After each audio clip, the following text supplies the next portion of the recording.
Cool. Where's your trust? Huh? Where is your trust in My trust, brother. I trust this guy, man. Obviously, he might still be a little bit asleep because he came like an hour and a half late. You know what I'm saying? Waffle. Man, like Sian, yeah, I see you there, bro. Look at this guy dancing. Oh my god, man. Yeah, that's the late dance. That's the door as well. Yeah. So, you can leave. So guys, as you know, this is the Puff Podcast. My name is Mo Majid. Change of location today. Unfortunately, Joes is relocating. So we are in the comfort of my front room, which we've had to adapt ever so slightly / a lot to make sure everything is working. I've got a man like Charlie with me today. Yes. That's me. What's your Instagram? Rox. ROXBURGHXO. ROXBURGH. ROXBURGH. That's me. That's man like ROXBURGH. That's me. In the studio in my living room. Thank you for having me. And yeah, man, I'm glad to have you on. It's been a little while in the making. Thank you. Oh, bruv, we're honored to have you, man. If you don't know Charlie, he is a videographer. I am. Is that your main? What would you say your main thing is? Let's just go for video. I'm a guru of life. Yeah. Guru of life. Jeez. Come with a jacket like Morpheus, man. What do you expect, man? I saw this guy Which bopping down the street, Which bro. pill do you want? I'm just bopping down the street and it's just flowing in the wind, bro.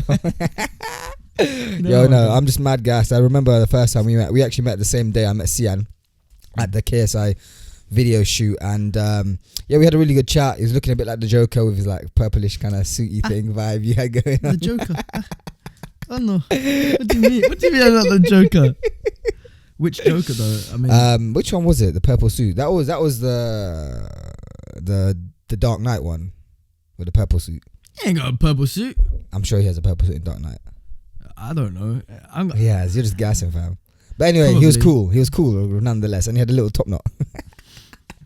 Don't take me back to those times. Nah, but obviously we had a good conversation in the house, which was a wavy house with the pool and all that. We got to know each other, and I think you were, I wouldn't say at the start, maybe like at the beginning of going into your journey. As what is that a safe assessment you say? I'd say I knew a lot of the people who I'm surrounded by now. Sure, I knew a lot of them. But since then, my relationships in my career path have like elevated a lot more. Sure. And I've become like best friends with those people. That's so good. Very good close friends. So yeah, journey in that. Guru of life, my friend. Guru of life. That is a term that I was gonna stick. I'm gonna rename him to Guru of Life on my phone now. You want happiness? Come to me. I'll give you happiness. You want sadness? I won't give you that. Yeah. Don't come to me either, though. I ain't giving no sadness. It's all about good vibes. And that is the main reason why I have Charlie on. He is a man that emits good vibes and positivity. Look at him, the way he's like sucking that teat of the water bottle. Teat. My Highland Spring teat. So, videographer, let's take it back now. Yeah. Let's go take a bit of a backtrack back in time. When was like the first time you thought, you know what, this is kind of cool, I like videography? Or what was like your first experience holding a camera? Oh, do you even remember that? Oh, of course I do. Oh, jeez. I mean, from early days of filming absolute nonsense on whatever camera you can find. Yeah, that's just like a little bit of creativity as a kid. But I'm pretty sure most of my memory of early videos was genuinely selfie videos, just me sitting in front of some little kid just like thinking I'm absolutely hilarious. I was not in the slightest bit of just waffling, but that's probably why my Instagram stories were so good at talking to my camera, because I've done it since some time. But videography, I got into it when I was about 21. Okay. Like 2 years, so it's like literally 2 years. No, waffle. 18.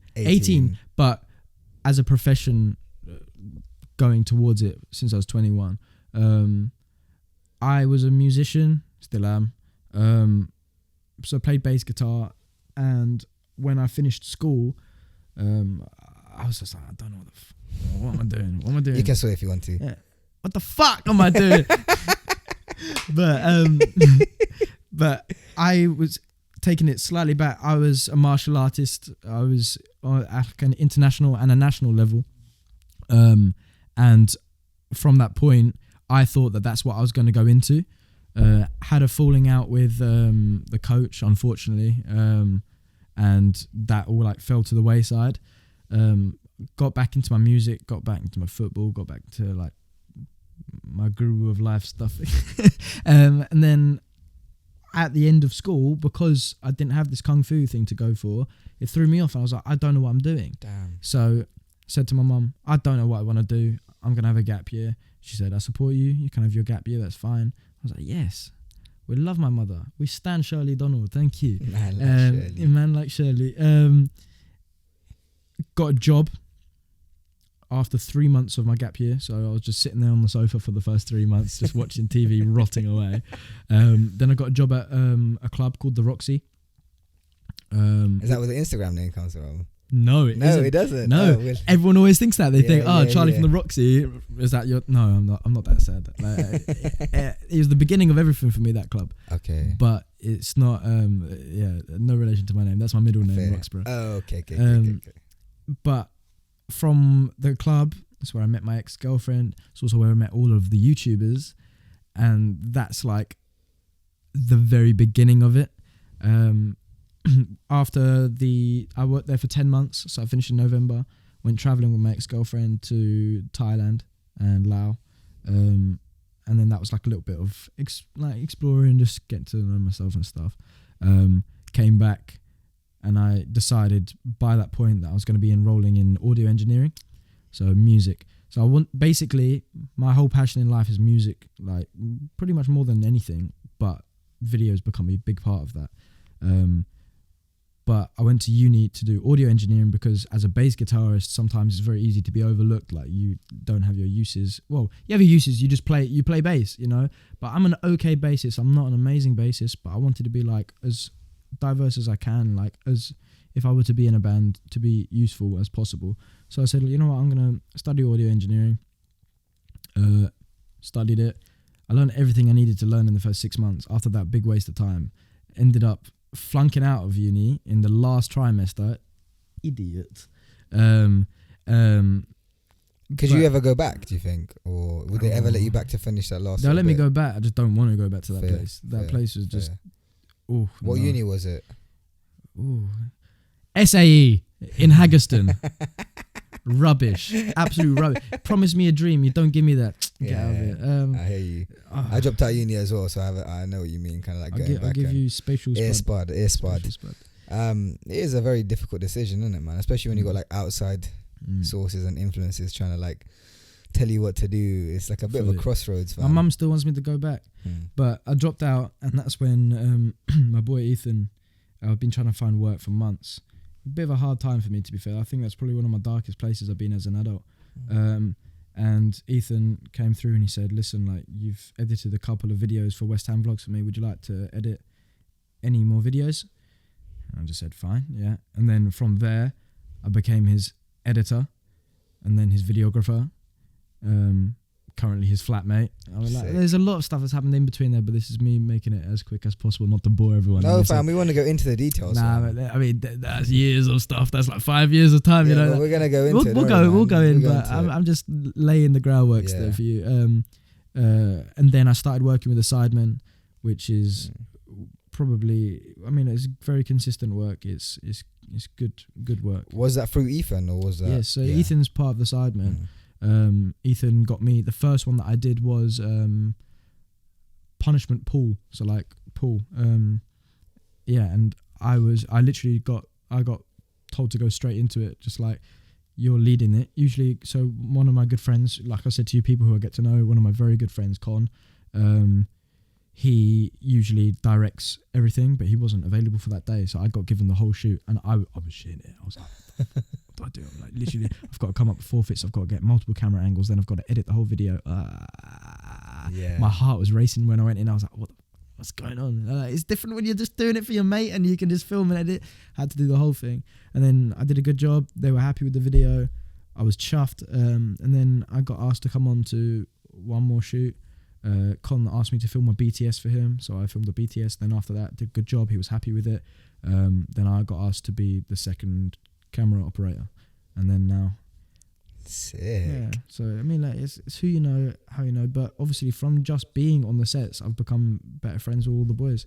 You're in and around them, get to know more, and then on a human level, innit? And then you just kind of human and spiritual, fam. Like I know I connect so well with some of these people, and I thought recently, like I personally feel like recent months I'm glowing. I've never felt better. I'm happy for you, bro, because you deserve it, and I would agree with you as well for sure. Like watching from the outside, you blossom. It's probably a good way to put it. Is like a flower. Like a flower, man. What kind of flower would I be? What flower would you be? Venus flytrap. I'm just killing it. I'm killing the game. That's why. No, you're doing really well, man. Obviously, I'm very, very happy for you. Thank you. I'm really happy that you've kind of like found your feet and you're running with it, man. Because you're taking every opportunity that comes your way, and I think it's an example for people who maybe want to kind of get into the same industry and the same avenue as you. That kind of like. It started from the club, man. That's when you met all these guys. You know what I'm saying? I was there last night. Yeah. So, is that what you were? That was the club. And I literally turned around to Ethan. I was just like, buddy, this is where it all started. So what were you doing at the club to meet these guys? And were they like big YouTubers at the time, or? Yeah. So I didn't really know most of them. I saw JJ that KSI there once, and I got a picture him, Freezy, Cal Freezy. So Freezy's where it all started actually for me, because he got my number one time. And he was just, I literally said to him, I was like, give me your number when you come into the club, because they were all cool, and I knew that they were like consistent customers. I was like, I'll be cool, like whatever, like I'm not trying to bum dick, I've never been there, but I'm just like, text me when you're coming, if you are coming on this night, and then pop me your orders. So by the time they got in, I got their drinks ready for them. But that's how you get that's what you got to do, bro, sometimes. You know what I'm saying? As in, there's a way to go about it, but I was trying to just be cool about it. For sure. You know, it's always a hustle. It always is. But it's a hustle, man. But I didn't want to come across. Anyway, my point was, I turned to Cal one day. I was just like, if you want to play football sometime, play football. So I booked a football pitch after months of us talking about. We're like, we'll do it. And I got his number, and I was just like, bro, let's just do it. So I was like, I'm gonna book a pitch. Let's do one next week. And then we did it. And then we started. That was the beginning. Started playing football with each other consistently, with like once every few weeks or something, then once a week, and then it goes through periods. Like now we just play whenever we want to play, but that's how it started. Sick. So I brought some of my mates, he brought some of his mates, and then now it's just the YouTube crew. We all just play together. That's so sick, bro. It's wild. And then that's how I got introduced to Ethan, because I saw Ethan in the club a couple of times. Always got a Jack Daniels and Coke. Same orders. I can remember all of their orders, like what they liked and what they wanted. And then I literally got physically introduced to Ethan at football, and he said he's a West Ham fan as well. I was like, oh, calm. So then we went to a couple of West Ham games together, and that's how I got to know Ethan, because it's like, go to West Ham games together. We've got like a mutual connection there, and just enjoyed watching our rubbish football team at the time. And then we went to the last game at the Berlin. Okay, yeah. That was a great memory. Like, loved it. It was incredible. Go home. And he's like, I've got a season ticket for the Olympic Stadium. I was like, you're serious? And he was like, yeah, I got one for you as well. So oh man, that's so nice. And then we started going. Then we did the vlogs, and then that's how I started to build my following. Yeah. And then the vlogs stopped. Then I kind of like lost a little bit of that following kind of thing. I dropped off a little bit. Personal stuff was going on. Sure. And then now I'm building it up again, because I'm doing the SIDEMEN stuff, I'm doing the Ethan stuff. Now I'm starting to do my own stuff. Sick. You know, I mean, like, I want it to be as organic as possible, you know. And that's what the whole process sounds like when you're speaking about it as well. It sounds like you're just being yourself. You're in this environment with people that are just doing their thing, and like you said earlier, you're just not really forcing it. You're just being yourself, and you're just doing what you do best. Yeah. And it kind of just like grows from there. And bruv, credit to you, man. And you've taken your opportunity, and you've become friends with these massive influencers. And inshallah, I don't really speak like this usually, but the same thing will happen to you, bro, man. This is just the start for you, and I pray so.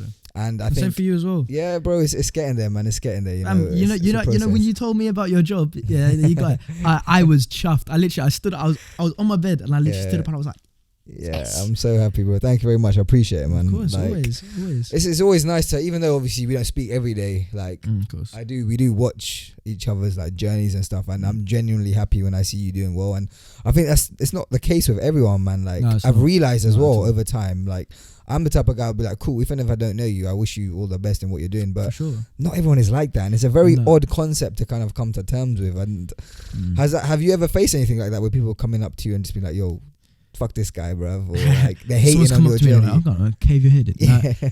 No, but I've heard things. So like through the grapevine, I've got very good friends. I've got to be fair, like my circle's small, but I've got a big circle of like friends. But I just love people, you know. Like I don't see the point to spread the negativity, but I'm a people person, always have been. I could talk to a toaster, you know. I just chat to it. How you doing, mate? I'd be like, yeah, cheers for my toast, thank you, pal. Yeah. Give me my Warburtons. Anyway, I digress. What was I even saying? You're a people's person and talking about things that you've heard people say about you. There we go. Now I'm back there. I'm sorry, audience, if you're even listening to my waffle. I was at a pub one time, and one of my good friends, Sam, he said to me, "Oh, your name came up in the pub the other day," and I was just like, "Why?" And he's just like, "Oh no, just general conversation, just talking about people and stuff." He's always got my back. He's very supportive. He was just like, "Oh yeah, but this girl, just a couple of years below, same year as him, she was like, oh, I had to unfollow him off Instagram recently," and that actually hurt because I was just like, oh. I literally said why, and her response to him asking why, I was just going through, I wouldn't even say a period of time, I was just doing a couple of like Q&As on Instagram, and she was like, oh, he kept posting the like Q&As and stuff like that, I don't know who he thinks he is. And I was just like, I don't think I'm anybody, but if you had an audience of some sort, like I'm still like on a small following, like I'm not big following at all, but my growth is like, it's coming up. However, at this point in time, I think I had 5,000, 6,000 Instagram followers. It was nothing crazy, but it's also more than the average person, you know? And I don't actually care about, I care about my stats, like with like viewer retention and stuff, which I would check on like YouTube and stuff. But I look at my Instagram story views, like I just see like what kind of content people do, like you can check on your insights, like how many times it's been shared, sticker taps, all that kind of stuff. I just look at it. I don't sit there and think, crap, I'm irrelevant. Oh yeah, I'm the man, I'm getting views. I don't care about that. I just look at it out of interest. But the way that she said about it is just like, you think you're somebody that you're not. I don't think that I'm anybody. I don't think I'm better than her. I don't think I'm better than anyone else. I was just trying to give back to an audience which was showing interest in me. And people DM me, people talk. I get messages from gym to life to you're fit to your butters. I mean, what a juxtaposition that is. To people need their eyes checked by this guy's paying. To mental health stuff. Yeah. So I mean, I try and respond. There's too many messages sometimes, but I try and do what I can. But if I have an audience which are showing interest in me, do you not have a duty of responsibility to be able to respect the people who clearly show respect to you? And then if you say to me that I think that I'm somebody I'm not, I don't think that. I just feel like if I put questions and answers, people who are asking questions clearly have questions to ask.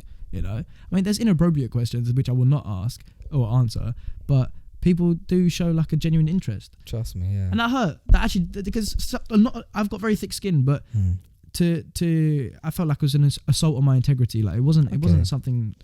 It wasn't a worthwhile reason, to be honest. I mean, like, unfollow me, man. I don't actually care. But it was the reason for it that I thought I was someone that was like, I don't think that. But again, man, that's just one person's opinion, and the world is full of opinions, bro. And you just gotta keep it moving. I don't like that. Yeah, I don't like that. But it's also annoying. Beautiful. It is beautiful, but again, it's just a game we play, innit, man? The social media thing. People can say what they want on fake accounts and get away with it, bro. They need to do an ID thing. I heard who said it? Harry Maguire said this actually, innit? He's like, people should Slabbed. Yeah, slabbed, bro. He's got something up there, brain. He was like, when people make a Twitter or Instagram account, they should scan ID.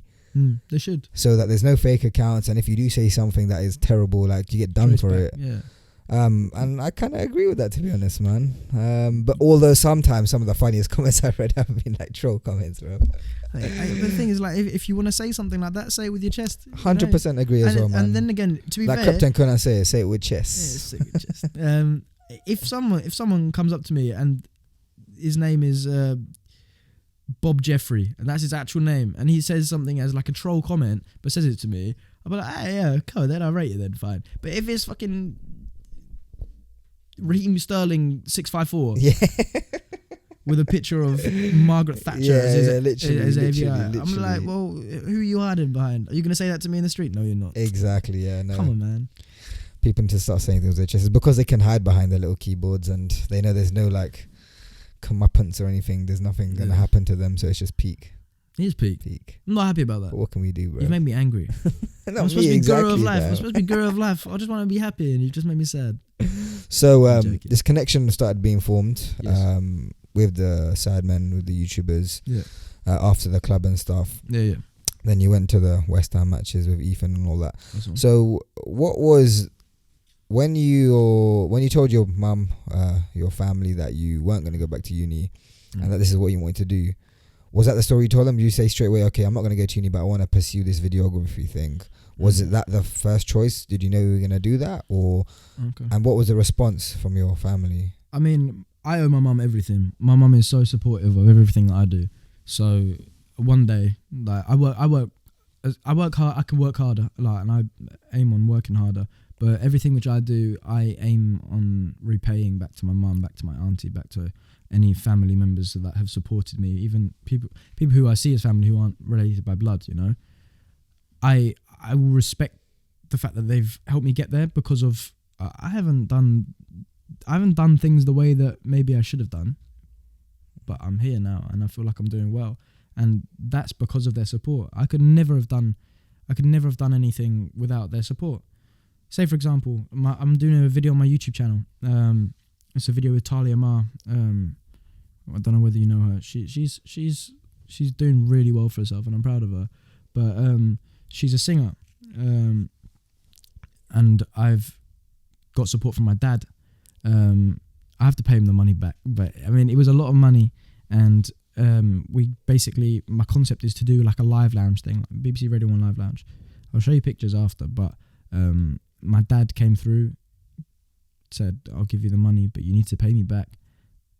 But I managed to record this thing, and I've got one of her originals, and we've done a Lewis Capaldi cover. I've got a band together in a proper beautiful studio in West London. Oh mate, I've got video, I've got 6 camera angles or whatever. Mate, when it's done, that for me, regardless of views, I'm going to be proud of it. Yeah. I want the views because I want sponsorship for the next one. To get what it deserves as well, man. All the work you've put in. Nothing's deserved. Nothing's deserved. I don't believe that. I believe like you work hard, and what you get from that is a little bit of luck, but a little bit of talent.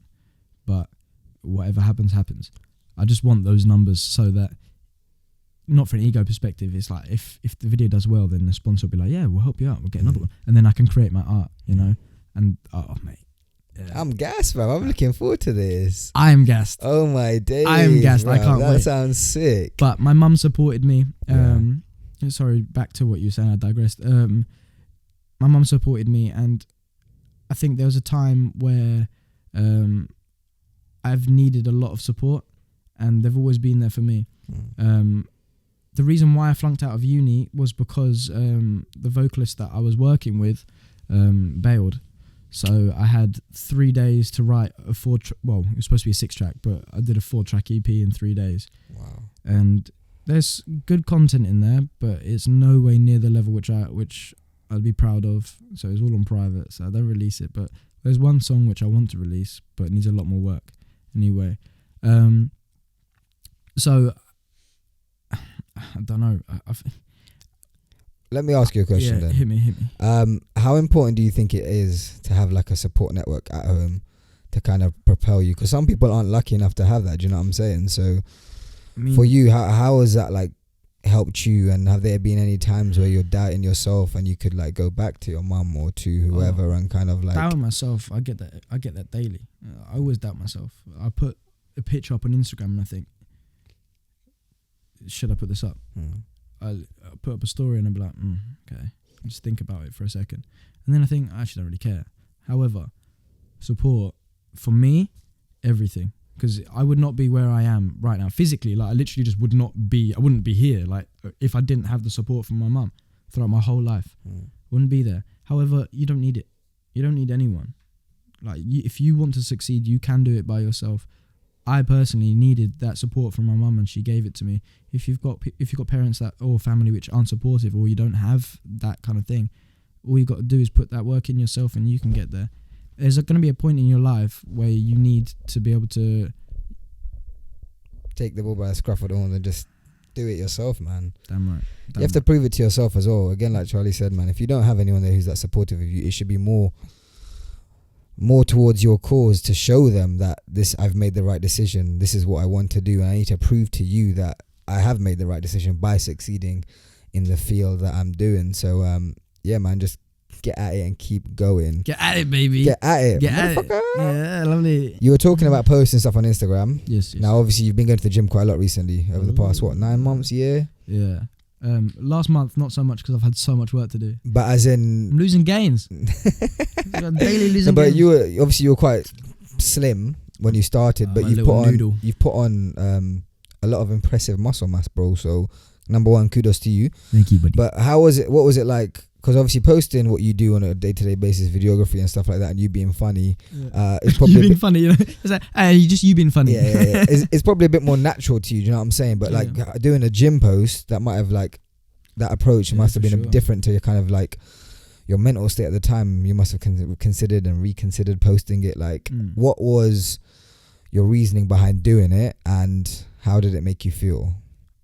Okay, fair. I mean, this is like fairly straightforward actually. So Ethan was fat, like big fat boy. Yeah, and I'm proud of my brother. Like he's lost a lot of weight. He's not there yet, but he's lost a lot. I was extremely skinny. I'm having the opposite journey. I wanted to put size on. Started to do it. I've plateaued. I'll get back to it very soon. It's just priorities with work. I find it easy to post that stuff. Like genuinely, because I can check my archives. And I can see how I've progressed. Yeah. So on my Instagram page, there's a highlight. And sometimes when I need a bit of motivation, I'll just click on it. And I can remember November last year, I couldn't do pull-ups. I think just before that, I couldn't do any pull-ups. Then I got my personal best. I was like, yes, I got 5 pull-ups. And it was buzz. My back was arched. Like, you know, those girls that can't do doggy. Like, so I'm just like arching, pulling up like this. I was like, oh man! I look back at that and I'm like, my arms looking like a banana, bro. Yeah, a big banana. Yeah, big unpeeled banana as well, firm. Yeah. So I was doing that, and then I look at it, and now I can move up. I can move from side to side. I've got ultimate control. That's so sick. And even then, I still look at myself and I think, there's still so much more to progress on. Like there's so much more to go on, and that's what I see. I'm an addict of perfection. Like I'd love nothing more than seeing improvement.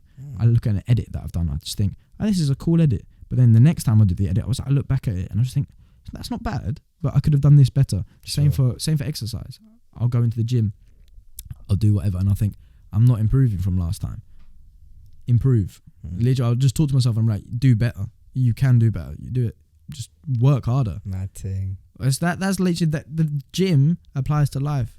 It just does. I'm not even a big guy. I'm nowhere near where I want to be. But as in, it's getting there. Of course. You're going in the right direction. Slow progression. Most of your Insta stories are topless, so I know you're feeling yourself. You want to follow me as well? You're like a little bit of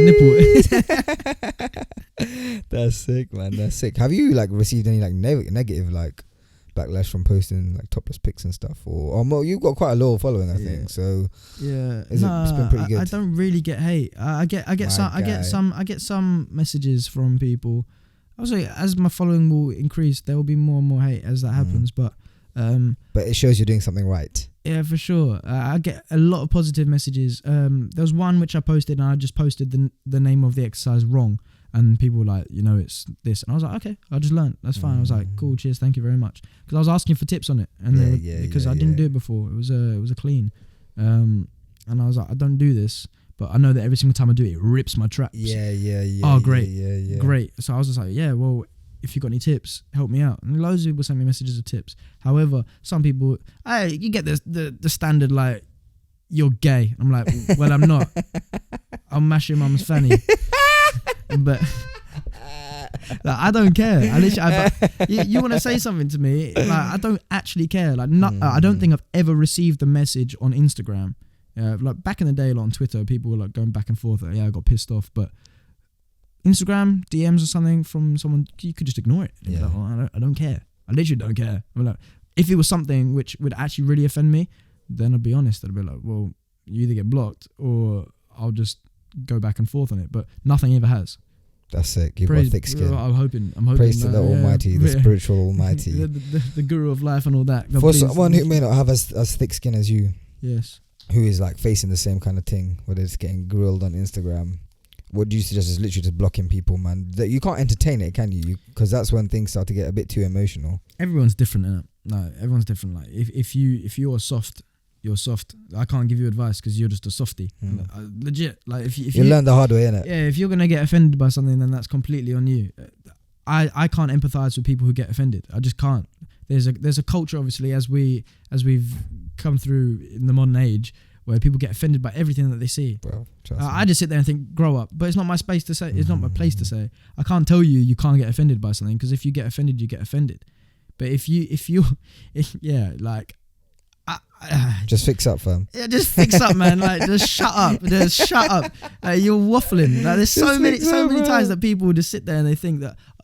Imagine waking up in the morning and thinking, I want to get offended. There are some people out there who legitimately will be like, that thank you card, yeah, that's haram. Well, why? Why? I don't get it. I don't. Listen, like I said, I have a positive outlook on life. For sure. If you say something like that personally offends me, then that's a personal attack. That's different. Like that is different. However, general things like whatever's happening here, I don't sit there and just think whatever. But I can't remember the last time I actually got offended. Look, just let it pass, man. You just gotta laugh, innit, man? Yeah, laugh it off. Laugh. And really speaking, if someone's saying something negative to you, they're not like, unless it's like constructive criticism, likelihood is if someone's saying like pure hate, they've got no relevance in your life. So why do you let it bother you? I can't give advice to softies. I'm sorry. I just say what it is. Don't be soft. Yeah, don't be soft. But if you are soft, just then take it. Take that abuse. Bro, like I can't help you. You big marshmallow. At least you're still sweet though. Yeah, what a charmer. What a charmer. So obviously videographer. How has your like editing style developed? Because I'm not gonna lie, I don't want to gas you up. You're a fucking sick editor. Thank you. I've seen your videos; they're sick. But obviously, when you think back to your first project, obviously there's probably a bit of a big difference. Yeah. Would you say that your editing specifically just got better because you've kept at it, you've kept doing it, you've kept perfecting your craft? You kept perfecting your craft. Would you say it's like that kind of yeah, reasoning? for sure. The more you do anything, is the better it gets. I remember when I was doing martial arts, Bruce Lee quote was on the wall. He says, "I fear not the man that has practiced 10,000 kicks once. I fear the man that's practiced one kick 10,000 times." And that's stuck by me. You know, it's like someone who tries to be a jack of all trades but doesn't put a lot of work into anything. You have a certain skill level. I want to be as rounded as I can. So there's only a level that I'm going to be to anything. However, I put as many hours into whatever I want to be good at, and I'll try and be the best that I can at it.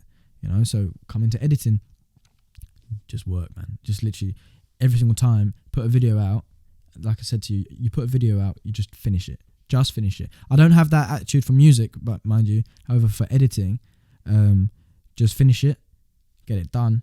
If there's feedback, do those adjustments, but then just check back and then go on to the next project. And then you can see how you learn. And that's what I did. Every single time that I do something, I just think, I could have done that better. So then when that kind of editing comes into it, when it comes up in another project, you'll be like, okay, well, I'm going to adjust it this way. For sure. And then you learn. Sick. Watch YouTube tutorials. That's what I was going to say. Say, for example, you have budding editors out there now watching this, hopefully. What kind of tutorials? Is there anyone specific you watch, or is it literally just type in the part you're stuck on and then just see whatever's there? For very basic stuff, there's a guy called Justin Odisho, and I used to watch a lot of his stuff. Like, I'm pretty sure I watched all of his videos. That gave me from a basic editing to slightly better, you know, but there's only a certain level you get to. And then other people that move about, you know, that you literally just like, Matt something, he's got a big beard. Okay. He's got good editing things. So there's Make Art Now, really good editing. There's loads of people. You just gotta look for it. Yes, precisely. So if there's like a specific effect that I want to do, then I'll go on YouTube and everything. The likelihood is that one of those people that I've mentioned have done a tutorial. Yeah. And those are the best ones. That's the quickest and most efficient way to learn is just by watching a YouTube tutorial, or have a mate who can edit and they just teach you how to do it. Yeah, I've sat down with Con, and he literally just said, "All right, cut everything. Command Shift K." I was sitting here pressing C, click for multicam stuff. Yeah. I could literally put the thing on the space and go Command Shift K, and it's all cut. Sort out my shortcut to just press E, then you just enable and disable track. Mate, you just get quicker and quicker, and then when your workflow improves, then you got more time to focus on the details. Sick. That's how I improved. What software did you said it? Adobe Premiere Pro. Jeez, come on. Always. Same as me, bro. It's a creative cloud. Yeah, I'm getting. Yeah, bro. Trust me. Although I've got actually, I'm not gonna say what version I've got. The cracked one. Yeah, the cracked one. Yeah. Come on, man. Boogie man. Yeah, come on, fam. Although Fraudulent man. I wasn't gonna get actually, when I bought the laptop on Facebook Marketplace, the brother had installed the whole Adobe suite for me, fam. Oh, cheers. Thank you. Yeah, safe, G. Yeah. That's so jokes, fam. Bro, that Mac you got is sick as well, by the way. Thank you. That's Touch bar. Yeah. How is that, man? Because I've heard like mixed reviews about that thing. Does the job. I just use it to turn up the brightness and the volume, to be honest. I don't. Yeah, literally, innit? That and to go onto the dashboard thing. Yeah. Just use it for that. But I mean, easy. I mean, it's calm, but that's powerful. That's like machine. fully spec'd out. Sick. So yeah, when I bought my one, mine is kind of old. It's like 2015, fully spec'd out. But when the guy told me what he bought, I was like, this guy definitely sold drugs to buy this, bro. He's like, he went onto the Apple website and clicked the maximum for everything. Oh yeah. Yeah. He's like, I spent like $3,500 on this. I looked at him, I was like, you went in for college. And I was like, yeah, it's a bit dodgy, man. A little bit dodgy, man. Right. I want to take it back actually, because you mentioned martial arts and stuff. Yeah. And how something happened with your coach and all that. Mm-hmm. Do you want to talk a little bit about that? Just delve in a bit deeper, because I feel potentially like that might have been like kind of like your first big setback maybe in life, or would you say that? Or huge setback. So what was the story behind that whole thing? So were you doing karate? Kung Fu, Shaolin Kung Fu. So sick. When I was 12, I got mugged. It was like quite an aggressive mugging. I took the wrong bus, went down the wrong road, and these two kids were waiting for me on the top of a bridge. You know, when you just get that intuition. I was like, these guys are up to no good anyway. But I never had like any kind of like aggressive encounter in public anyway. But I was in a slightly different place to where I should have been. It was literally like 100 meters down the road. I literally just got off the next stop, and then as I was walking, they start to come down the bridge, and I'm like, never been mugged, but I just knew something dodgy was happening. Then the bally's come up, and here we go. And I'm like, well, fuck. I'm like, I'm like a little kid. I was a small kid as well. And then these kids they must have been like 16, 17 anyway, but puberty, you know, there's a big age gap between 100%. Started pushing me over the barrier, dragged me into a guard, and they were like, give me a shit. And I'm like, okay. I said, please. No, I said, please. They said, no, give me your phone and everything. And my little Samsung Taco. I love that shit. I love that. I want that back. I mean, this was before like iPhones and stuff started to become like good. I mean, it was the best phone at the time when it came out. But my Samsung Taco, man, I loved that. You push it up and it had like button. Oh, man, I loved it. Anyway, yeah, they took that, and it hurt my feelings because I gave him my phone. The guy at the front like turned away to like walk away. The guy behind him, just mashed me in the face. And I stood there, I was like, I've just been clotted. I literally got knocked to the ground. I literally sat there, I was like crying. I was just like, well, he punched me there. Like, why has he punched me? I've given him my phone. You probably got yourself 50 quid or something. Well, probably a bit more than that. But I was just like, dickhead. Anyway, so I came home, see the police and stuff, sorted that stuff out. Never sorted it, obviously. But I made a vow to myself that I'd never let that happen again. So I said to my mum, I want to do martial arts. And she was very apprehensive. I'm a mummy's boy, you know. I grew up with my mum. And she didn't really want me to do it. But I was like, I need to be able to protect myself. So I started doing martial arts. And credit to them, they took me in. I grew up without my dad. I met my dad when I was 15. Okay. So the coach like became like a father figure to me. But it soon became, it was one lesson a week in Romford. And then they bought a place in Eltham, so south. And then I started to go to twice a week, 3 times, 4 times. And then before I know it, I was training 6 days a week. Wow. Became one of the disciples. There were 5 of us at the time. So Ryan, Sam, Danny, Brandon, myself. Yeah, so 5 of us. So we went to China. When we came back, Shifu, who was basically like sensei, like Shifu, he made us his disciples. I was like, okay, I'll take it on. Like, it was a big responsibility. Trained like mad. Won a couple of national medals. Start to fight. So the nationals were for like forms and stuff. Then I started to fight. I was decent at it. I was 16 years old or something, sparring like adults and stuff.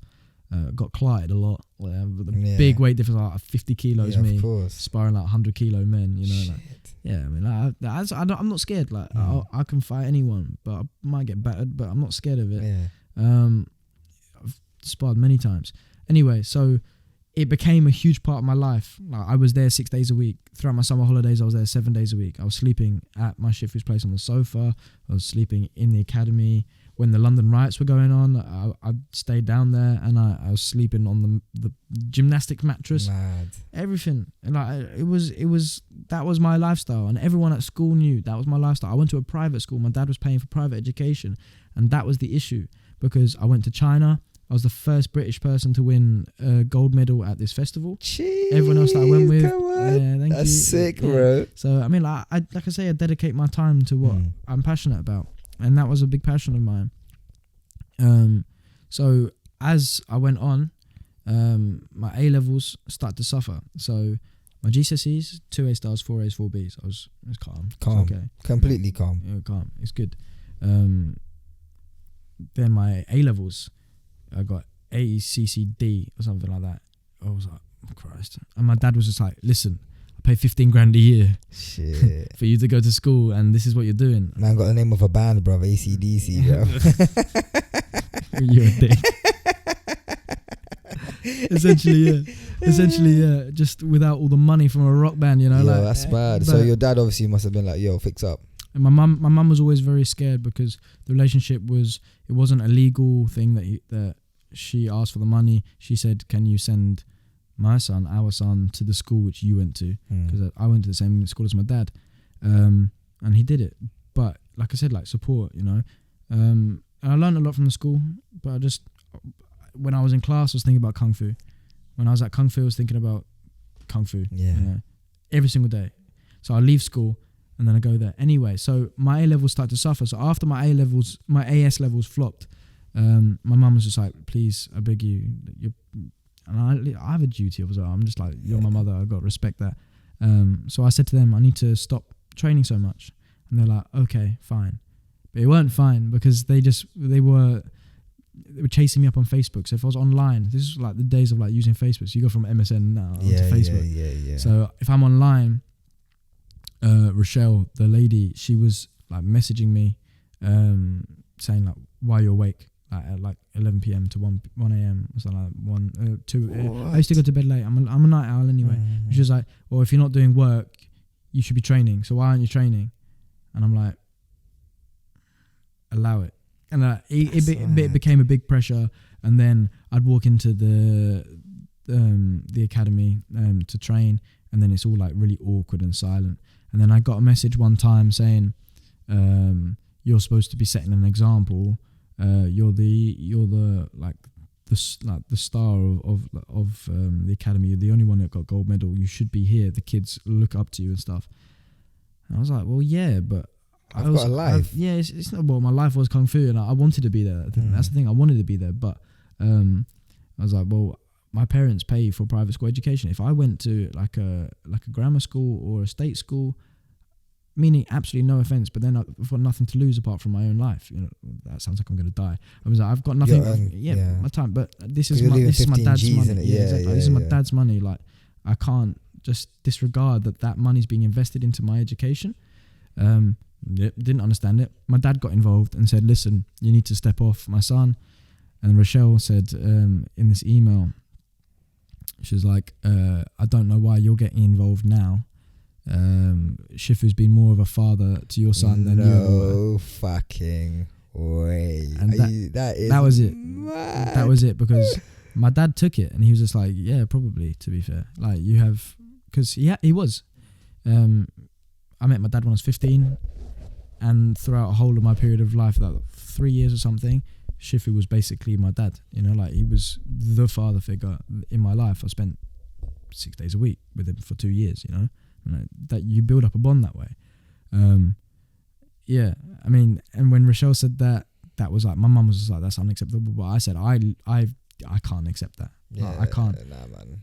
Regardless if it's the truth, like, you say that, or like your mum says that, not someone from the outside. You can't, exactly, because it's not your place to say something like that. It's completely disrespectful. It was so disrespectful. And I think especially like how much that I gave that academy. They moved from Eltham to St Mary Cray, so I was travelling 6 days a week to go to St Mary Cray. That is, after school, I'll finish. I'll walk home, so it's like half an hour walk home and get home at 4:30. I'll have beans and toast or something, just some food, and then I'll take the Central Line to Oxford Circus, Victoria Line to Victoria, and then I'll take National Rail down to St Mary Cray. That's what South London. I was like, that's Kent. Man, It's Kent. It's not London anymore. Oh shit, it's up there. But down there.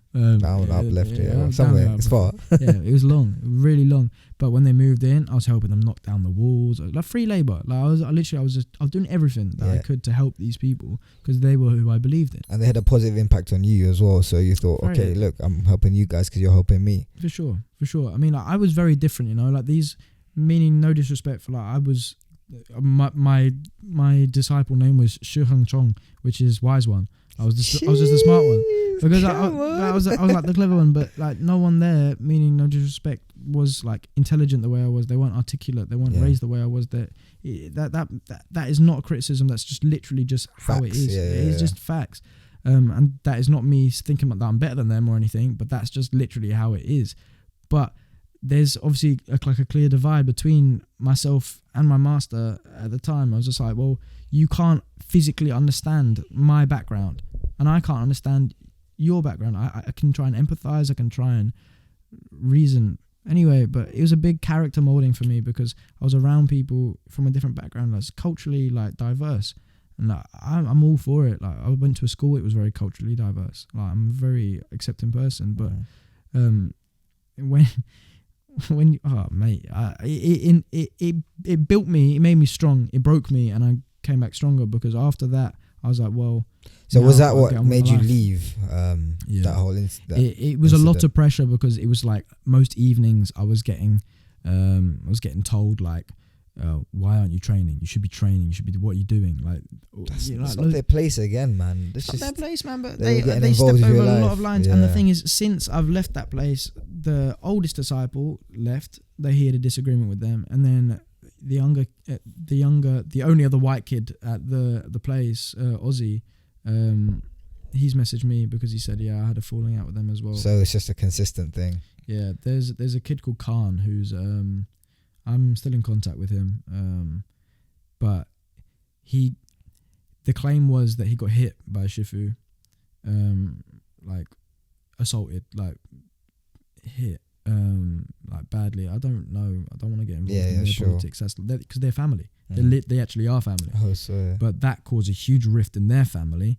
because they were like, we're not training with you anymore, etc. So I mean, like, it wasn't me. I promise you guys, it wasn't me. It's just something I think it's like the whole fact is they understand that you're amazing at the kung fu, but you have a life outside school, going to uni, whatever, and I think they have that fear of like losing people to that, and them not choosing like the life of kung fu. So they end up trying to like control you and making sure that you stick to kung fu, but it just doesn't work like that, man. Life don't work like that. I'm gonna hit you with something mad though. So think about this. Imagine, I check up on that academy a lot. They don't have an academy anymore. They've sold out for a gym called Solon Fitness. Yeah. So it used to be called Elite Gym. Elite Gym was Shifu's vision. He was like, I want to have a gym with my martial arts academy. They banned off the martial arts stuff completely. They don't do the martial arts stuff anymore. They have one class. You know when I said I had one lesson a week in Romford? Yeah, at Fitness First? They do it in a church hall now. Oh, so they built up, it's all money. all money. That's all it ever was for Rochelle. I know that for a fact. So Like, that brother owns that gym now, or they've So, sold I it mean, off. so her name was Rochelle Solon, Oh, it's a lady. and now it's called Solon Fitness. So she just took it over, fam. But I mean, like, I always thought that he was her puppet, but he wasn't innocent either. But this isn't even trying to throw shade, but I find it mad. Like, it was always like kung fu's life, this, that.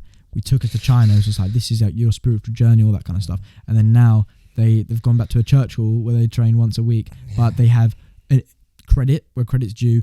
An absolutely beautiful gym in East Grinstead, West Grinstead, whatever the hell it is. I've never heard of Grinstead in general, bro. Whatever, but I mean, like, but it is what it is, man. People got to do what's best for them. You know what I'm saying? I don't wish ill on anyone.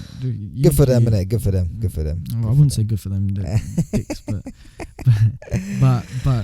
karma, innit, man? What goes on comes on, man. Let's see what happens. It will come around Let's for see people what that happens. negative, man. But like I say, I don't wish to waste my energy on that. So moving on from that, so what was like? Obviously, they did something completely wrong, and they stepped out of line. But how did that impact you from like training 6 days and 5 days and 4 days to not having it at all, and obviously having that whole family element with the Shifu and with everyone there, and then obviously going to not having that? Was there like quite a big adjustment period for you? Like, Yeah, man, big.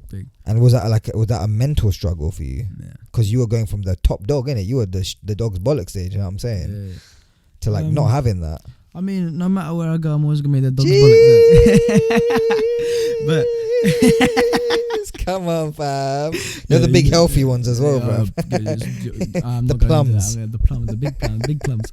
No, I think it was really tough for me because I lost something which meant so much to me, you know, and this is like a very big thing for me actually, which, like I said, I got broken and I came back stronger. I am me. I'm not identified by anything else. I am me for the person that I am. I thought that I was that kung fu kid, like that. I thought. Do you want to fix that? It's fucking falling, bro. Go on, keep going. I was like, why is it moving, fam? And this thing's just falling, bro. Yeah, you need to. Fix Yeah, no, keep going. Do your thing. Fix it while you talk. That's quite funny. What was I saying then? Sorry. You were talking about the leaving and so I think from a period of time I realized that I can't be identified. I'm just gonna go. I'm just gonna take it off. Go on, yeah, sorry, go for it. I can't be identified by something else. Nothing else is gonna make me. I'm the person that I am. I thought I was that kung fu kid.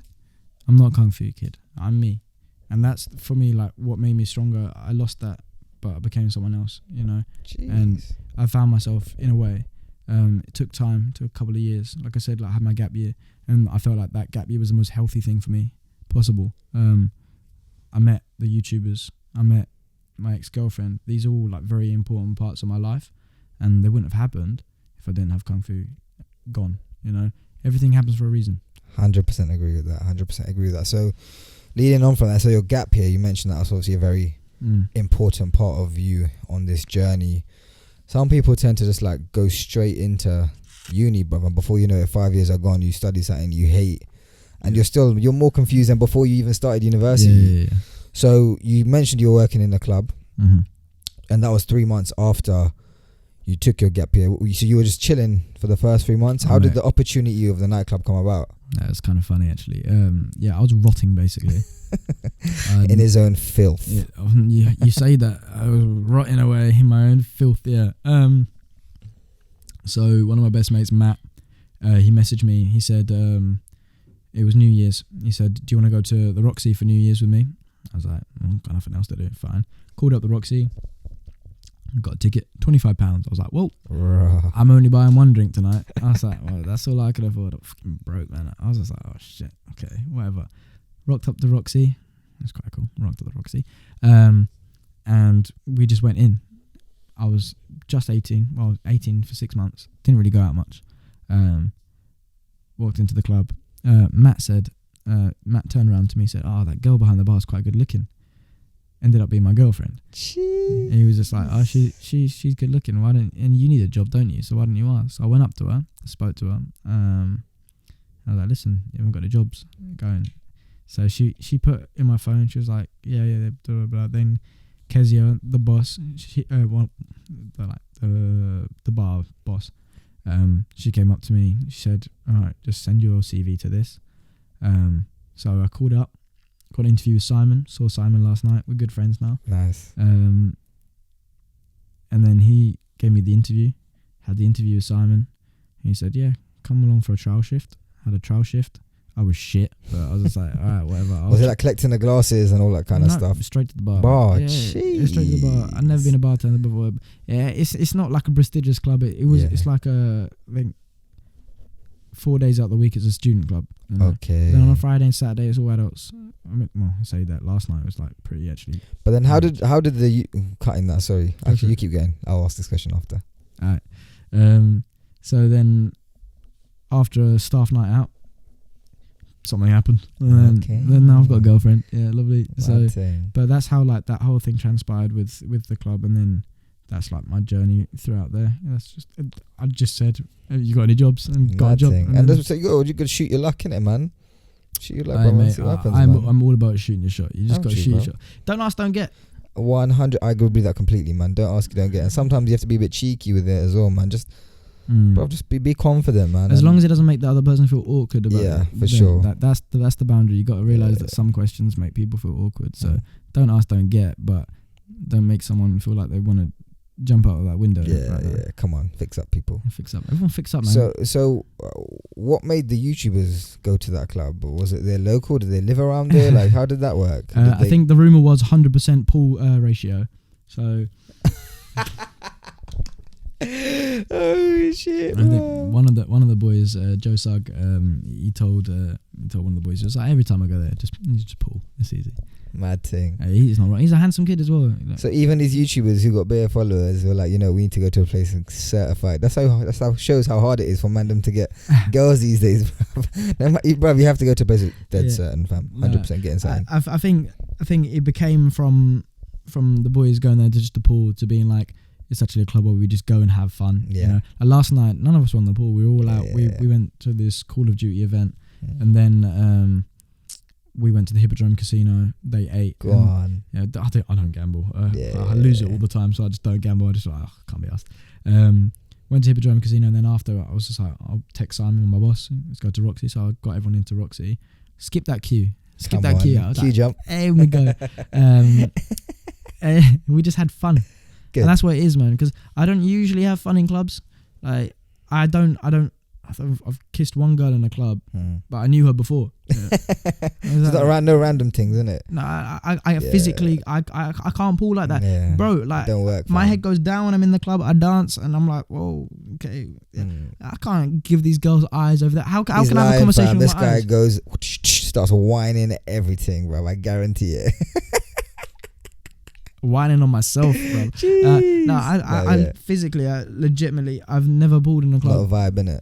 It's not even that it's not a vibe. I just can't do it. I feel like I'm a charmer. I like to talk. So it's that East End accent, bro. I like to take a girl to a bar. I like to take her out somewhere. Have a conversation. You can see anyone's fit, but when they open their mouth and they chat waffle, 100%. What 100%. What if you start dancing with the girl? You're like, this girl's fit, and then you go outside. You like, yeah, let's go home or something. God knows how that happens. Like, kudos to you if you can do that. But as she starts talking and she's just an idiot. Yeah, it's just so unattractive. Hey, that's not working. Like, I can't. Man's got to jumpstart that, blood. Give me those cables. I can't. I physically can't. Yeah, no, I hear you, fam.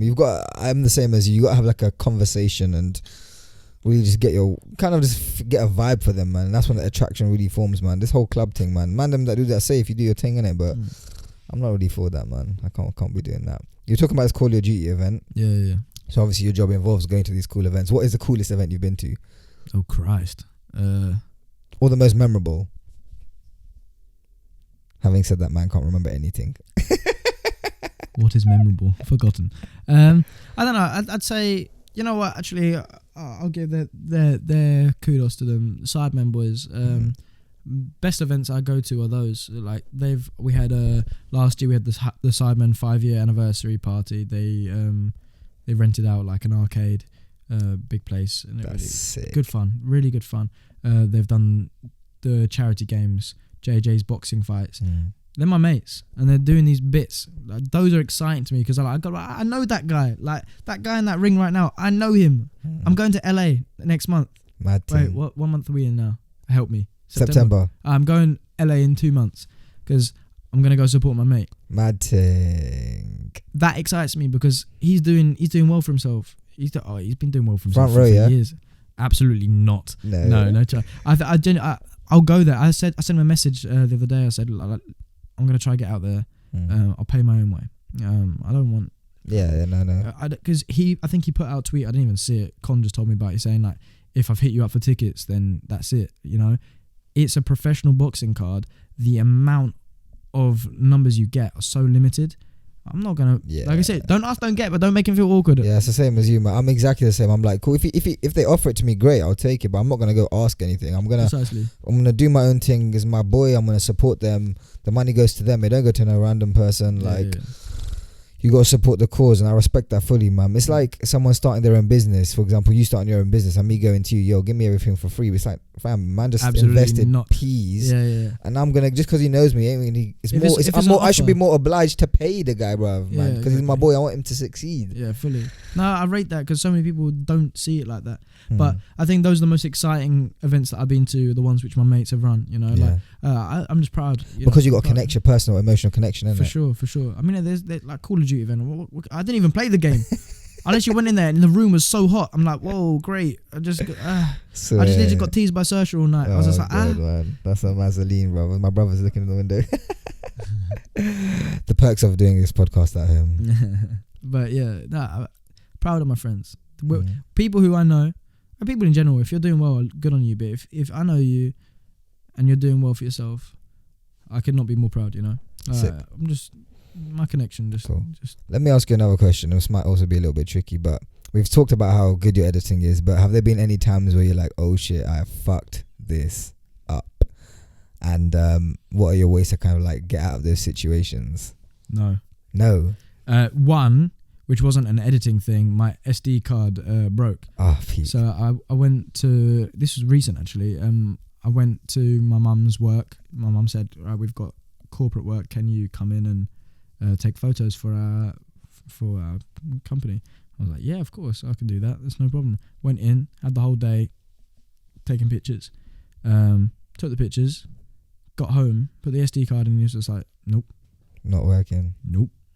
I was like, oh, fuck. Called up the, they're called like disc engineers.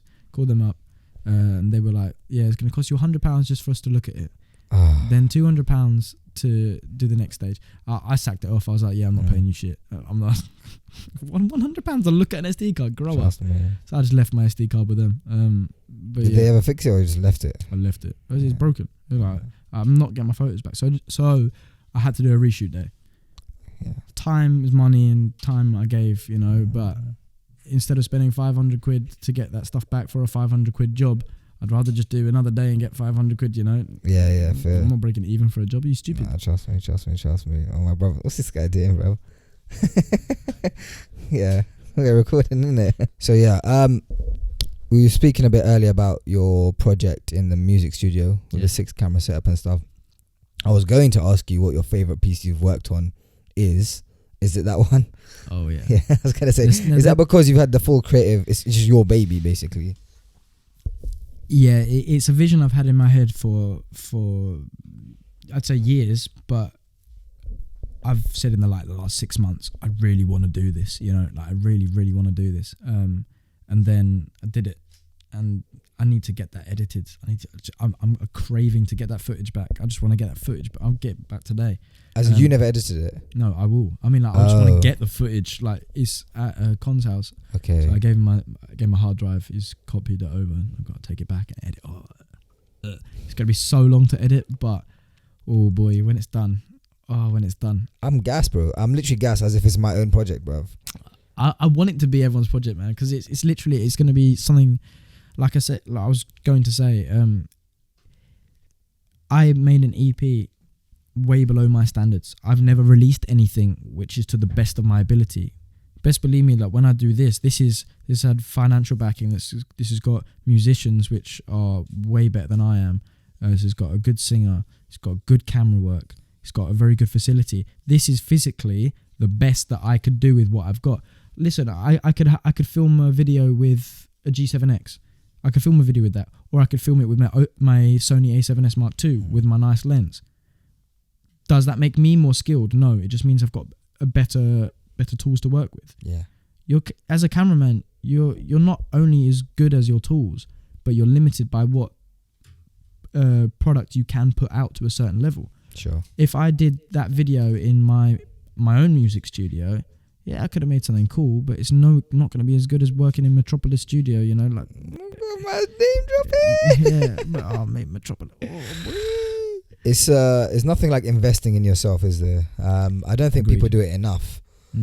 I think that they see it as a bit of a waste of money, but money's going, money's coming, and they're buying trainers. But investing in yourself for you to grow as a person is completely priceless. You can't put a price tag on that, because you're always learning, and education isn't restricted to just a school. Like, you could learn about health, you can learn about when's the best time for you to wake up, all that kind of stuff to make yourself a better person, more productive. So yeah, man, invest in yourself, bro. Don't really, like, I from the last 6 months, I genuinely feel like the reason why I feel so good is because I've prioritized self-care so much.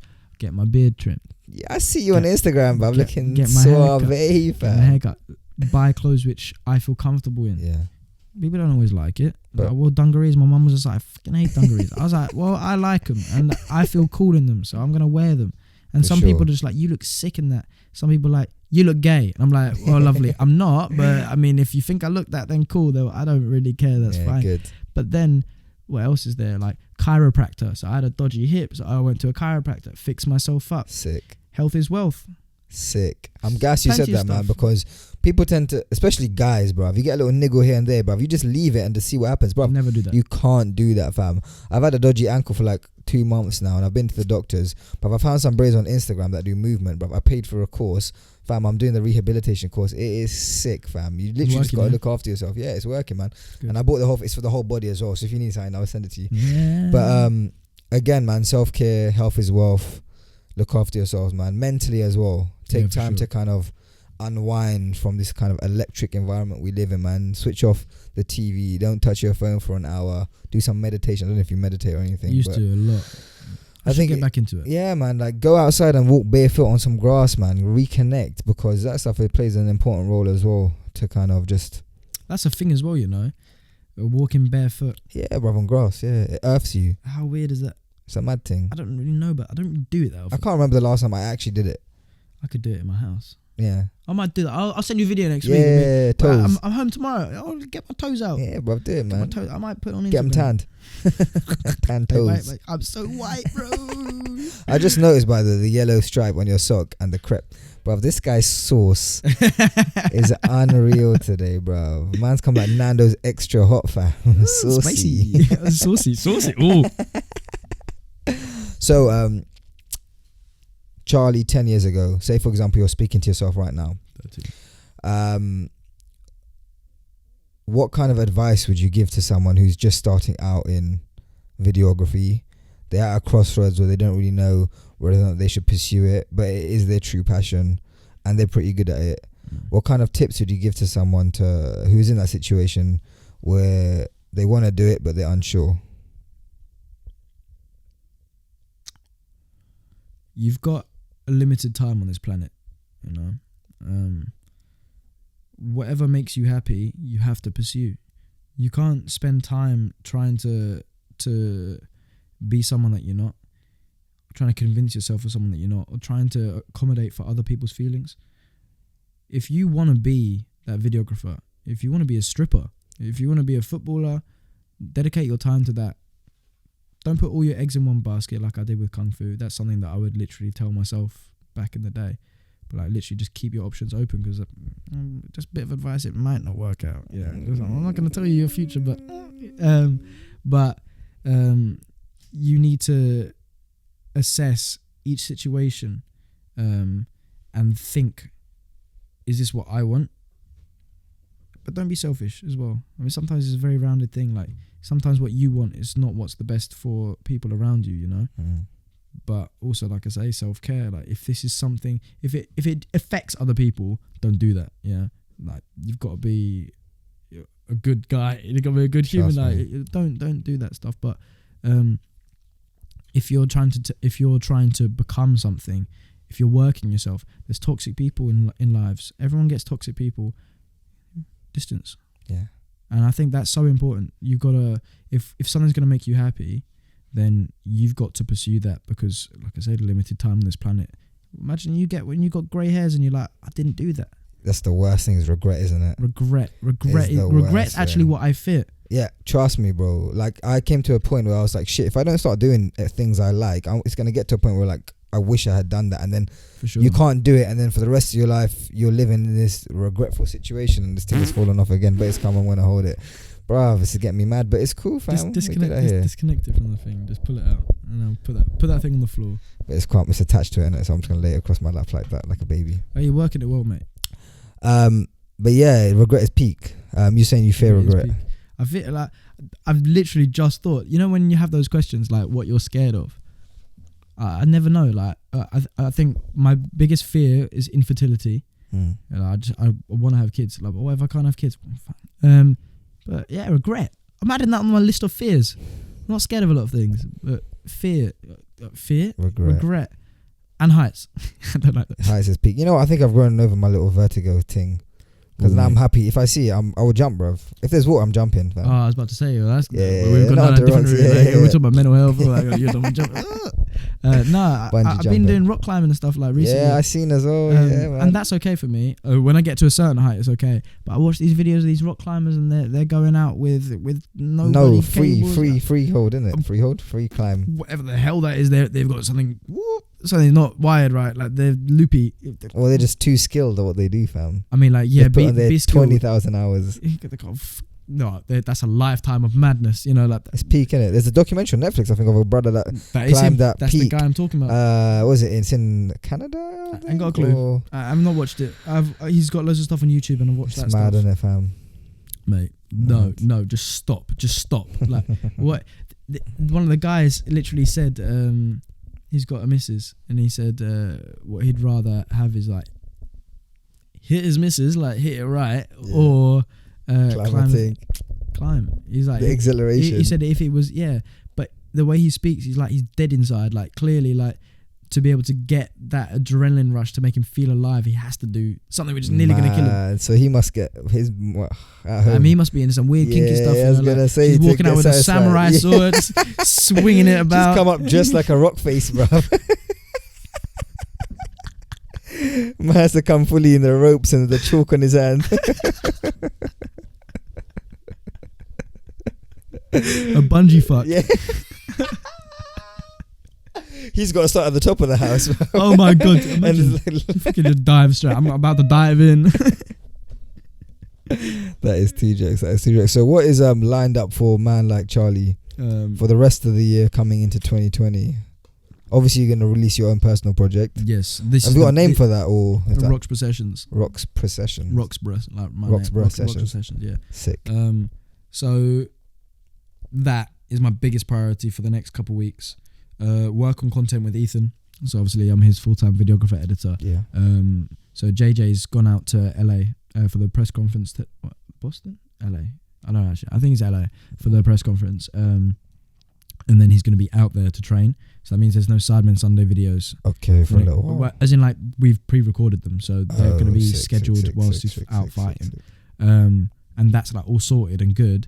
But it means that now that Ethan doesn't have SIDEMEN stuff to do. So I have time to be able to schedule videos for that. And what I want to do is be able to release many, many videos in December, because AdSense is popping. You're in Q4. You're getting all the best money. So we're talking. What does that mean exactly for people who may not understand? So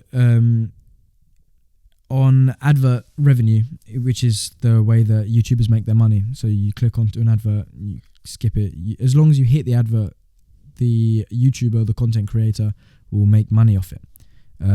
So advertisers choose to put money into certain things.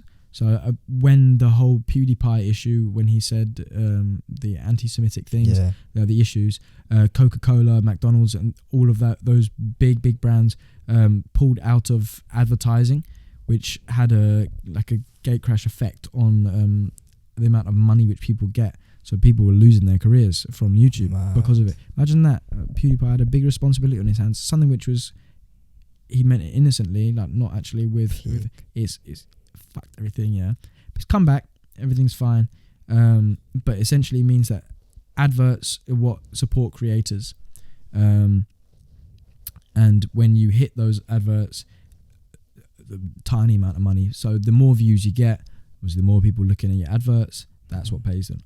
Advertisers decide to put money into Q1, 2, 3, 4. So that's what quarter of the year we're in. In Q4, obviously, people are buying stuff for Christmas, for Hanukkah, for end of the year, even birthdays and stuff. But it's the most investment that people spend. People spend the most money on their summer holidays, not relevant for advertising, and product in December. So advertisers put a lot of their money in Q4. So people, when they're watching the videos, the content creators get more money because the advertisers are putting more money in. And have you come to a stage where you're getting a decent amount through YouTube, or? I don't get anything from YouTube because I don't create my content. Enough. This ROXBURGH session thing is where I'm going to start. Sick. I'm going to start moving forwards. So I mean, like, you see my social media presence is slowly increasing, going forwards. I need to keep going with that. But that's why I was saying, like, advertisers, they pay a lot of money in Q4. That's going to be really good for Ethan, because the idea, I don't really want to, I want to speak it into existence, but not jinx myself. For sure. We want to do daily videos in December, Sick. Which means that from this month to next month, we need to be filming 2 videos a week, so that one of those videos will go into December. You get me? Comprende. So once we put those videos out, we're scot-free. We're good for December, you know? So because anyway, again, more videos you do in December, the more clicks you're gonna get. Yeah, but we could put one video out a week, and he can make a lot of money. But imagine we put 25 videos out in December. Oh my god, I don't. Money. Oh mate. Cha-ching. Oh, we are talking dollar, like Swear dollar. down. Yeah, I'll be happy. He's got a big following, wasn't it? Oh, he's got a huge following. Yeah. So Ethan's got 3 million subscribers. So what was he doing? What does he do? The same thing as, what's his like speciality in terms of YouTube videos and stuff? Like, what does he do? So we do a lot of fitness stuff now. Yeah. But it's like more like lifestyle stuff. So he started off on games, and now he does like lifestyle things. So that's what I help with, like doing the vlogs and stuff like that. But yeah, pretty much just doing stuff like that. You know. I think he seems like a funny guy though. Obviously, I've seen him in your stuff. He's my best mate. He's one of my best mates. Like, we get on like a house on fire. He's a good guy as well. He's helped me out a lot. I owe a lot to him. Good, like a little mentor. I won't say mentor. We're very different. Yeah. Like he will literally cane me. He'll be like, "What the hell are you wearing?" Like, we are very, very, very different. Yeah. Yeah. But you compliment each other. I don't compliment him. Like, I'll say in terms of like you. No, I'll say you are a fat fuck, and he'll be like, "You are a small little man." Yeah, that's a banner. But yeah. But the love is there. Big love. I've got nothing but love for him. It's my boy. I got nothing but love for any of my friends. Jeez, come on, man. Yeah, it's cool. That's gas, man. I'm gas for you, bro. 2018, 19. Man was in the wrong year. 20, bro, I'm living in the wrong year. Living back in time. So, how can people reach you in social terms? What's your YouTube channel, Instagram, etc., etc.? All of it is just ROXBURGH, pretty much. If you type in, it's on Twitter and Instagram. It is ROXBURGHXO. So ROXBURGH. And then my YouTube channel is just ROXBURGH. And that's your middle name, innit? That's my middle name, Charles Roxburgh Donald. Jeez. My weird little white boy name. Charles Roxburgh Donald. Born in Plaistow. Yeah, not exactly that point. CRD out here, bro. CRD. Yeah. Add a U in, I'll be on crud. Just add that in, bro. Get legally changed. Yeah, crud. Charles Roxburgh. But, bro, man, it's been enlightening getting to know you. And your journey in this videography thing. Obviously, it's just the start of the next phase for you. I'm hoping. I know, bruv. Obviously, you just trust me. You're doing sick, bro. And obviously, people that know you know that you are on the path to big things, bruv. And I'm happy, bro. I'm very gassed, man. I'm very gassed that you're kind of like following your passion and you're setting precedent for other people to kind of follow in your footsteps as well. I want nothing but successful people. And you're open, exactly. You're open to helping others. You're open to coming to podcasts like this or whatever other opportunities there are to kind of share your experiences, so people get to know you on a human level, as well as your comical self that we see on your Instagram stories. Guys, make sure you follow this brother, by the way, bruv. He's jokes, fam. He's jokes. Bruv, next year sometime when you're boxing on YouTube and shit, we'll do another little podcast. Always down, we'll mate. catch up. And man, I just want to say thank you very much for joining me, man. It's an honor, honestly. Hope you guys have had fun. Obviously, the Puff Podcast, you got to follow that up. We're releasing this on YouTube amongst other things as well. Obviously, all the links will be down below. That is the end of that, bruv. Again, Charles, thank you very much for coming in. We're going to get some food now. So I'm starving. I know he ain't eating. I haven't eaten a damn thing as well, because man's just been stressing out about this Ross Clark thing, fucking this falling down and this moving the TV stand and this chair over here. But it's calm, bro. We done it. We got it done. The main thing is the content is good, and obviously listening to Charles, he has spoken some very wise words, like his name was when he was doing Kung Fu. Hey, this boy listens. He listens. Mad love, guys. Peace out, and we shall be back next week, innit? Damn. We done. Thank you. That was good fun.